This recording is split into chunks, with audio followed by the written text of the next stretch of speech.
নমস্কার সবাইকে, the Bengali compass চ্যানেলে আপনাদের সবাইকে আবারও স্বাগত জানাই। এখন চলে এসেছি আগ্রা ফোর্ট দেখার জন্য। আগ্রা ফোর্ট দেখার জন্য প্রথমেই আমরা টিকিট কেটে নিলাম। টিকিটের জন্য ভারতীয়দের জন্য পড়ছে 50 টাকা, বাচ্চাদের জন্য ফ্রি, আর যারা ভারতীয় নন তাদের জন্য আলাদা টিকিটের প্রাইস আছে। আমরা টিকিট নিয়ে এখন একদম গেটের সামনে চলে এসেছি। এখন ছেলেদের আলাদা লাইন আর মেয়েদের আলাদা লাইন দিয়ে ভিতরে চলে যেতে হবে। আর তার সাথে আমরা নিয়ে নিলাম গাইডের জন্য এখানে 1000 টাকা 1200 টাকা বলছিল। আমরা এখানেও বার্গেন করে নিলাম। বার্গেন করে আমরা এখানে 600 টাকায় গাইড পেয়ে গেলাম। গাইড আমাদের এক্সপ্লেন করে দিচ্ছিল সব কিছুই প্রথম থেকেই একদম। আর দেখুন মুঘল আর্কিটেকচার একদম খুব ভালো লাগছে দেখতে। আর আমরা এর সাথেই চলে যাব এখন ভিতরে। আমরা এখন চলে যাচ্ছি ভিতরে, আর গাইডের মুখ থেকে এই আগ্রা ফোর্টের ইতিহাস শুনছিলাম। শুনতে তো খুবই ভালো লাগছিল, আর তার সাথে এরকম ইতিহাসের সমস্ত কিছু চোখের সামনে দেখে আরও বেশি ভালো লাগছিল। আগ্রা ফোর্ট বানানো হয়েছে পুরোটাই রেড কালারের স্যান্ডস্টোন দিয়ে। আর মুঘল আমলের এই যে দুর্গ আছে, সেই দুর্গকে আকবর পুনরায় সুন্দরভাবে বানিয়েছিল যখন আকবর সম্রাট হয়েছিল। 1565 থেকে 1573 মধ্যে এই যে ফোর্ট আছে সেটাকে পুনরায় সুন্দর করে সাজানো হয়েছিল। আর এই যে কালো দাগটা আছে, এটা হলো গরম তেল ঢালা হতো যখন শত্রুপক্ষ আক্রমণ করত সেই সময়ে। আমরা এখন চলে যাচ্ছি জাহাঙ্গীর যে মহলে থাকতো সেই মহলের দিকে। আর এই হলো মহলের গেট। এর থেকে আমরা এখন ভিতরে চলে যাব। আপনাদেরকে আরও একটা জিনিস দেখাই, সেটা হলো জাহাঙ্গীরস বাথটাব। বাথটাব এখন আছে সেটা কিন্তু না, তখনকার সময়েও বাথটাব ছিল। আর সম্রাট জাহাঙ্গীর এই বাথটাবেই স্নান করতেন। ইউনেস্কোর ওয়ার্ল্ড হেরিটেজ সাইটে আগ্রা ফোর্টের নাম কিন্তু আছে। আর এই দুর্গটি তখনকার সময়ে মুঘল সাম্রাজ্যের রাজধানী ছিল এবং প্রধান বাসস্থান হিসাবেও ব্যবহৃত করা হতো। আগ্রা ফোর্টের বর্তমান অবস্থানের নিচে পূর্বে বাদলগড় নামের একটি প্রাচীন ইটের দুর্গ ছিল, যা 1475 সালে রাজা বাদল সিং এর অধীনে ছিল। মুঘল সম্রাট আকবর 1558 সালে আগ্রাকে তার রাজধানী হিসাবে বেছে নিয়েছিলেন এবং 1565 সালের ঠিক পুরনো বাদলগড় যে ধ্বংসাবশেষটা ছিল তার উপরে নতুন করে আবার লাল রঙের বেলে পাথর দিয়ে দুর্গ বানানোর কাজ তিনি শুরু করেছিলেন। প্রায় 4000 শ্রমিক টানা 8 বছর ধরে এখানে কাজ করেছিল এই নির্মাণ কাজ সম্পূর্ণ করার জন্য। এটা শুরু হয়েছিল 1565 থেকে আর শেষ হয়েছিল 1553-তে। 1638 সালে রাজধানী দিল্লিতে স্থানান্তরিত হওয়ার আগে পর্যন্ত এটি মুঘল সম্রাটদের প্রধান বাসস্থান ছিল। আর সম্রাট আকবরের পরে জাহাঙ্গীর এবং শাহজাহান এরা অনেকটাই পরিবর্তন এবং উন্নয়ন করেছিল এই ফোর্টের। আর শাহজাহান দুর্গের ভিতরের যে লাল পাথর ছিল সেই পাথরের কিছু অংশ উনি ভেঙে দিয়ে সাদা মার্বেল পাথর দিয়ে নির্মাণ করেছিলেন। এখানে যে বড় বড় জানলার মতো আছে সেগুলো দিয়ে কিন্তু তাজমহলের ভিউ পাওয়া যায়। এখান থেকে তাজমহল ভালোভাবে দেখা যায়। যেহেতু মেঘলা আকাশ আছে সেই জন্য খুব পরিষ্কারভাবে বোঝা যাচ্ছে না, কিন্তু দেখুন স্ট্রাকচারটা কিন্তু ভালো করে বোঝা যাচ্ছে ফোনের ক্যামেরাতেও। তো এইখান থেকে তাজমহল খুব সুন্দরভাবে দেখা যায়। চারিদিকে দেখুন লাল রঙের বেলে পাথর দিয়ে কাজ করা আছে, আর এখনো সেই কাজ যেন একদম জ্বলজ্বল করছে।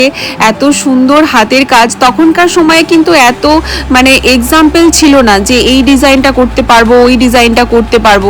তার সত্ত্বেও প্রত্যেকটা জিনিস পাথর কেটে কেটে এত সুন্দরভাবে ডিজাইন করা আছে, আর সেগুলো এত সুন্দরভাবে এখনো আছে।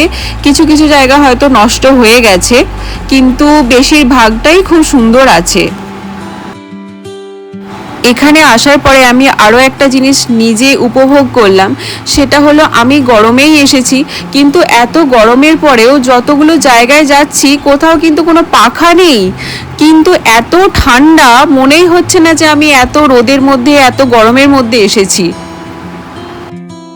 আগ্রা ফোর্টের একদম মাঝখানেই আছে খাস মহল, যেখানে সম্রাট শাহজাহান থাকতেন, আর তার দুই দিকে তার প্রিয় কন্যার থাকার জায়গা, মানে দুই কন্যার থাকার জায়গা। একদিকে হচ্ছে রোশনারা, এই যে রোশনারা বেগম যিনি ছিলেন তার থাকার জায়গা, আর একদিকে আছে জাহানারা বেগমের থাকার জায়গা।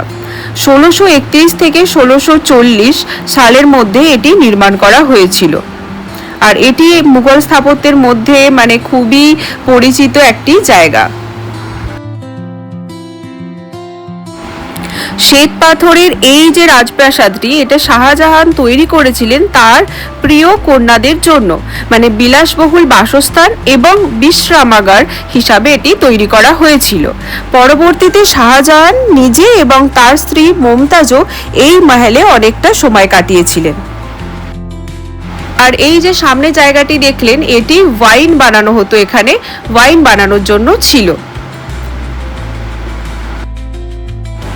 খাস মহলের ছাদ এবং স্তম্ভ, তারপরে দেওয়াল, সব কিছুতেই মুঘল সাম্রাজ্যের একটা সুন্দর নিখুঁত কাজ আছে এখানে। আর দেওয়ালের যে লিখনগুলো, দেওয়ালের যে ডিজাইন আছে, সুন্দর করে পাথর কেটে কেটে ডিজাইন করা হয়েছে, সেগুলো অনেক জায়গাতেই সোনালী কালারের একটা সুন্দর ডিজাইন করা আছে, যেটা এই রোদের আলোতে দেখুন বেশ চকচক করছে। মানে এটা কতটা পুরনো, তারপরেও এখনো এত সুন্দর গোল্ডেন কালারটা বোঝা যাচ্ছে। খাস মহলের একদম সামনে আপনাদেরকে দেখালাম যেখানে ওয়াইন বানানো হতো, তো ওই জায়গাটার আগে নাম ছিল আঙ্গুরি বাগ নামে। আর এটি হচ্ছে পুরোটাই স্কোয়ার একটি জায়গা। আর এর ঠিক পূর্ব দিকেই আছে, মানে মহলের ঠিক পূর্ব দিকেই আছে যমুনা নদী। এই জায়গাটিকে বলা হয় মুসামান বুর্জ। এই জায়গাটি হচ্ছে একদম দুর্গের ভিতরে আর যমুনা নদীর ধারেই, যেখান থেকে তাজমহল খুব সুন্দরভাবে দেখা যায়। আর এই জায়গাতেই শাহজাহানকে তার পুত্র ঔরঙ্গজেব বন্দি করে রেখেছিলেন তার জীবনের শেষ পর্যায়ে।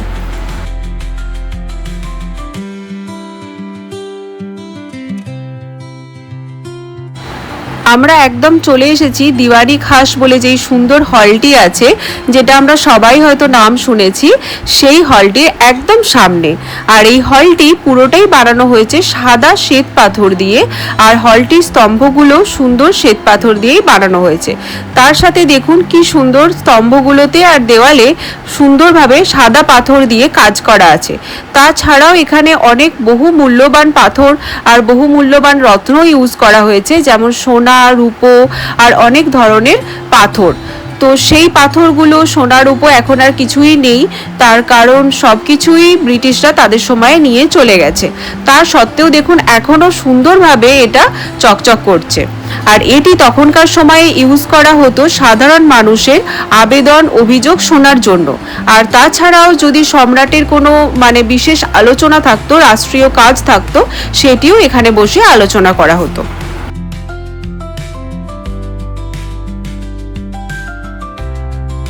আমরা এখন চলে এসেছি দিওয়ানি আম বলে যে জায়গাটি আছে সেই জায়গাতে। আর এখানে টোটাল 27টি স্তম্ভ রয়েছে, আর এই স্তম্ভগুলোতে সুন্দর মানে অলংকার দিয়ে সাজানো, আর তখনকার সময়ের মুঘল কারুশিল্পের দ্বারা নির্মিত। তো এটা হচ্ছে সেই জায়গা দিওয়ানি আম। আর সুন্দর এই যে 27টা বললাম স্তম্ভ আছে, সেগুলো মানে দারুণ সুন্দর দেখতে লাগছে। আর তার সাথে এখানে যেটা রয়েছে সেটা হলো ময়ূর সিংহাসন।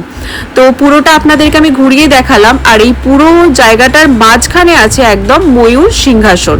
এই যে এখানে ছিল ময়ূর সিংহাসন, যেখানে সম্রাট শাহজাহান বসতেন তার মানে তার প্রজাদের সাথে কথা বলার জন্য, তাদের আবেদন অভিযোগ শোনার জন্য। দিওয়ানি আমের ঠিক বাঁ দিকে রয়েছে এর প্রাচীরের সাথে একটা সুন্দর গেট, আর ডান দিকে রয়েছে বিখ্যাত মতি মসজিদ, যেটা সম্রাট শাহজাহান তার সময়ে বানিয়েছিলেন। কিন্তু এই মতি মসজিদ এখন আর সাধারণ মানুষের জন্য খোলা নেই, সাধারণ মানুষ আর যেতে পারবেন না। আর এই যে দেখছেন পুরো বাগান মানে সুন্দরভাবে সাজানো আছে, এটি তখনকার সময়ে সাধারণ মানুষ আর প্রজাদের বসার জন্য ছিল, যেখানে তারা বলতে পারতেন তাদের অভিযোগ এবং আবেদনের সমস্ত কথা। আর এই ছিল পুরো আগ্রা ফোর্টের ভিডিও। আমরা এখন আগ্রা ফোর্ট থেকে বেরিয়ে যাচ্ছি।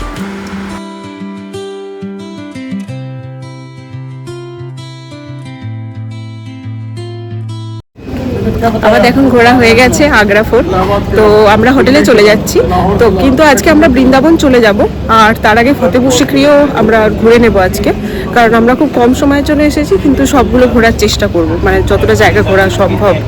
তো এখন চলে যাচ্ছি, প্রচণ্ড রোদ, মানে খুবই গরম লাগছে, সেই জন্য স্কার্ফটা মাথায় দিয়ে দিয়েছি।